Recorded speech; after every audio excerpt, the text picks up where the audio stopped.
สวัสดีครับท่านผู้ฟังทุกท่านพบกับผมชิสนุพงศ์ที่จะมาถ่ายทอดเรื่องราวที่ได้รับฟังมาจากอีเมลโดยคุณซีได้ตั้งชื่อเรื่องนี้ว่าหญิงสาวที่โค้งหักศอกโดยเรื่องนี้เป็นเรื่องที่คุณซีได้พบเจอในตอนที่เดินทางไปรับงานแห่งหนึ่งทางภาคเหนือเมื่อ5 ปีก่อนถ้าพร้อมแล้วเราไปฟังพร้อมๆกันครับคุณซีเล่าว่าเขาทำงานเป็นช่างภาพฟรีแลนซ์ช่วงเกิดเหตุเขารับงานถ่ายภาพแต่งงานตอนเช้าไว้ที่จังหวัดน่านแต่ด้วยความที่ยังเคลียร์งานเก่าไม่เสร็จทำให้เขาต้องออกเดินทางจากเชียงใหม่ช้ากว่ากำหนดเดิมคุณซีไม่ชอบการขับรถในตอนกลางคืนเท่าไหร่นักยิ่งสภาพร่างกายตอนนั้นคือล้ามากแต่ก็จำเป็นต้องไป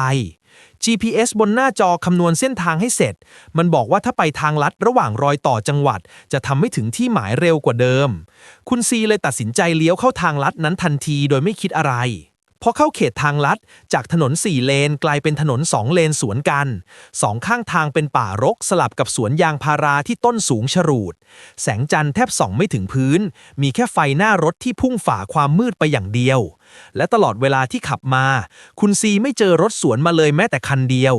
เขาขับมาจนถึงช่วงลงเขาอยู่ดีๆคุณซีก็ได้ยินเสียงปั้งดังสนั่นรถของเขาปัดไปทางซ้ายทันที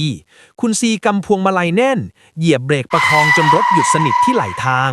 ตอนนั้นคุณซีใจเต้นแรงมากพอตั้งสติได้จึงลงไปดูปรากฏว่ายางรถระเบิดอากาศข้างนอกเย็นแบบชื้นๆบรรยากาศเงียบจนได้ยินเสียงใบไม้ไหวคุณซีรีบไปเปิดท้ายรถเพื่อเอาแม่แรงกับยางอะไหล่ออกมาระหว่างที่คุณซีกำลังก้มๆเงยๆอยู่นั้นคุณซีรู้สึกเหมือนมีสายตาจ้องมองมาเขารีบคว้าไฟฉายแล้วหันไปมองแสงไฟมันไปจับที่ร่างของผู้หญิงผมยาวคนหนึ่งที่ยืนอยู่เธอใส่ชุดเดรสสีชมพูซีดๆยืนอยู่ห่างออกไปไม่ไกลเธอไม่ได้เดินเข้ามาหาแต่ยืนนิ่งอยู่ริมถนนแม้จะกลัวแต่คุณซีก็แข็งใจถามไปว่ามีอะไรให้ช่วยไหมเธอหันมามองด้วยสีหน้าที่ซีดเหมือนคนป่วยแล้วพูดด้วยน้ำเสียงนิ่งๆว่ารถหนูเสียอยู่ตรงโค้งหน้าหนูมาตามหาคนช่วยค่ะคุณซีเริ่มใจชื้นขึ้นเพราะอย่างน้อยเขาก็ยังได้ช่วยเหลือหญิงสาวหากปล่อยไว้คนเดียวไม่ปลอดภัยแน่เขาจึงตอบว่าเดี๋ยวขอเปลี่ยนยางให้เสร็จแล้วจะไปดูรถให้เธอพยักหน้าแล้วเดินหายเข้าไปในความมืดตรงโค้งนั้นพอเปลี่ยนยางเสร็จคุณซีขับรถตามไปประมาณ200 เมตรก็เจอรถยนต์สีขาวคันหนึ่งจอดตกไหลทางอยู่จริงๆคุณซีเลยจอดรถต่อท้ายแล้วเปิดไฟสูงส่องให้เพื่อให้มองเห็นทางเธอคนนั้นกำลังนั่งประจำที่คนขับน่าแปลกที่เธอไม่ลงมาแต่กลับลดกระจกรถลงเพื่อคุยกับคุณซีเธอขอบคุณที่คุณซีตามมาช่วยเธอบอกว่าเธอเป็นพยาบาลกำลังจะกลับบ้านไปหาแม่ที่อำเภอข้างหน้าแล้วก็พูดอีกว่าอยากกลับบ้านเพราะแม่รออยู่คุณซีพยายามจะโทรหาประกันหรือกู้ภัยแต่โทรศัพท์กลับไม่มีสัญญาณเลยแม้แต่ขีดเดียวทั้งที่ก่อนหน้านี้มันยังมีอยู่คุณซีเลยบอกว่าให้นั่งรอในรถไปก่อนเขาจะขับไปหาที่ที่มีสัญญาณแล้วโทรตามคนมาช่วยอีกทีเธอพยักหน้าแล้วก็ปิดกระจกขณะนั้นน่าจะเป็นเวลาตี 4กว่าคุณซีขับรถตรงไปได้ไม่ไกลก็เจอกับรถกู้ภัยที่ขับสวนมาพอดีเขาจึงชะลอรถแล้วขอความช่วยเหลือพอมาถึงจุดเกิดเหตุเขาก็ชี้ไปที่รถสีขาวข้างทางแต่พอกู้ภัยส่องไฟฉายแรงสูงไปที่รถภาพที่เห็นทำให้คุณซีแทบเสียสติเพราะรถเก๋งคันนั้นสภาพมันเก่ามากกระจกที่เพิ่งปิดลงไปเมื่อสักครู่กลับแตกยับเยินกู้ภัยบอกคุณซีว่าพวกเขามาตามหาคนเพราะเพิ่งได้รับแจ้งว่ามีคนหายเมื่อพวกเขาเห็นสภาพรถก็เลยช่วยกันใช้แฉลงงัดประตูรถออกมา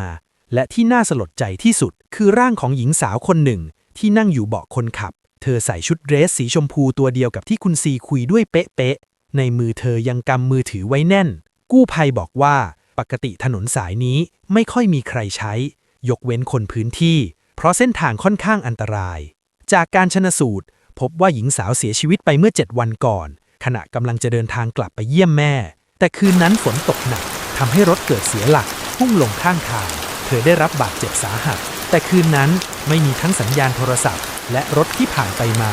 ทำให้เธอหมดลมหายใจไปในที่สุดและเรื่องนี้ก็กลายเป็นข่าวดังในพื้นที่ทันทีเช้าวันนั้นคุณซีไปถึงหน้างานได้ทันเวลาและงานก็เสร็จลงอย่างราบรื่น